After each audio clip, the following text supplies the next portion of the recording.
welcome to the first episode of Virtual Pet Village. Now, starting off this series, we're going to get a little mysterious. How is a virtual pet mysterious? Well, by being very generic, weird, and cheap. Wait, maybe this'll help. See? Generic, weird, and cheap. And to even sweeten the deal, you get not one, not two, but 3 virtual pets for $6.50. That's roughly $2.17 a pet. What a deal, right?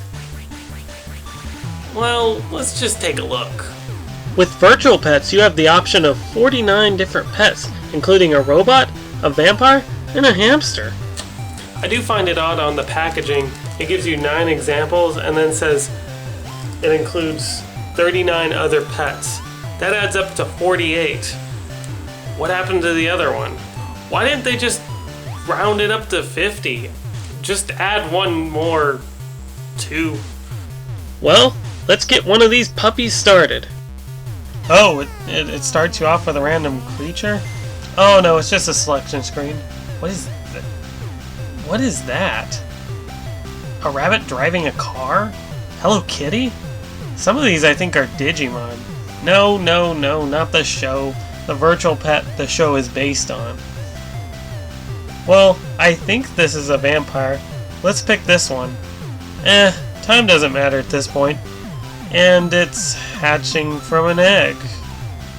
You might be thinking, Jay, why did you take the audio track out of your demonstration? I'm sure this thing makes sounds. Well, it does, but it really doesn't. It's so low that I couldn't hear it at first. Though the camera did catch a good bit of sound when the vampire was born. Here, listen.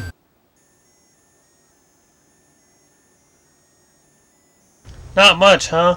Now the vampire needs to be fed. Huh? Apparently Vamp turns into a Tamagotchi to eat. And to play games. Which it has a lot of, but again, not really. You can play the Tamagotchi game, which is pick the correct side your pet will turn towards. And you can play rock, paper, scissors. Both of these which are tremendously hard to lose at, as you can see. Then there are 2 others that are not really games at all. There's play music and dance. These take no time on your part, just press a button and let it play. That's it. Other than the 3 games, it's pretty much a cheap Tamagotchi, except we still don't know one thing. Will it change the gameplay at all if I pick another creature? So I started another one, this time picking Hello Kitty, since, well, it's pink. Still comes out of an egg, and still operates the same. I really didn't think it would change, but I just had to be sure. I mean, did you really think it was, being how cheap these things are? Which, by the way, if you felt how light and delicate they feel, it feels like I could easily break one with my hands, much less have it sustain a fall. Well, being that there is one more left, I decided to start it up as well. I set it up with the rabbit in the convertible.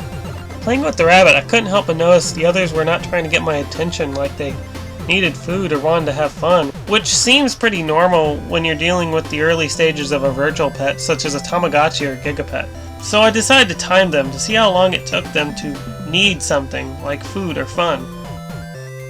At the 30-minute mark, they're still going without help. Let's look at the specs of these things while we wait. Roughly a bit bigger than Tamagotchi, but much lighter as we've already discussed. But instead of 3 buttons, there are 4, A, B, C, and D. But do you really need that 4th button?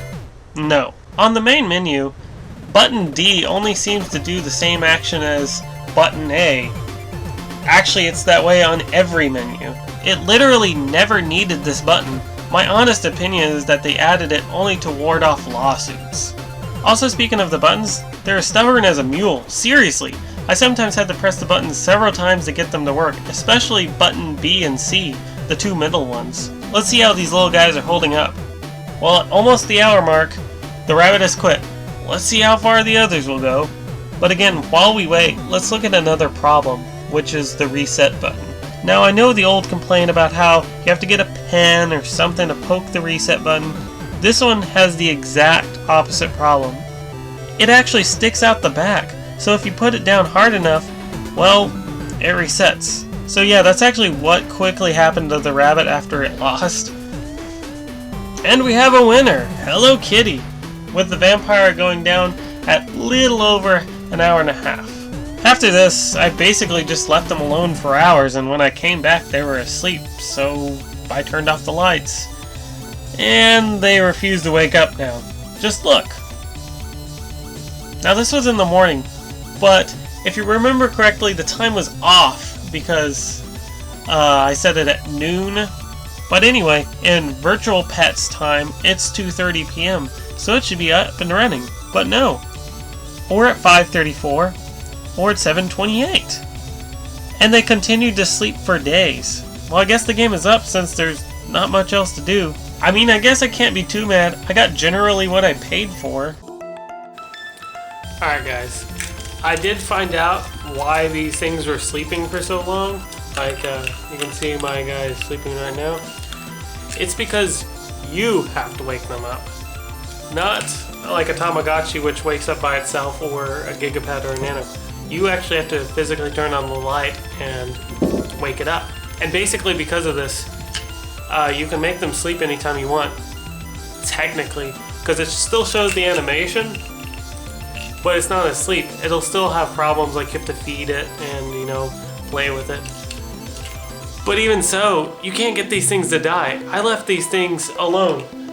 The two remaining ones I left alone, and for days. And they just never died. I don't understand it. But I guess I'll just reset them, because it's just so easy to do.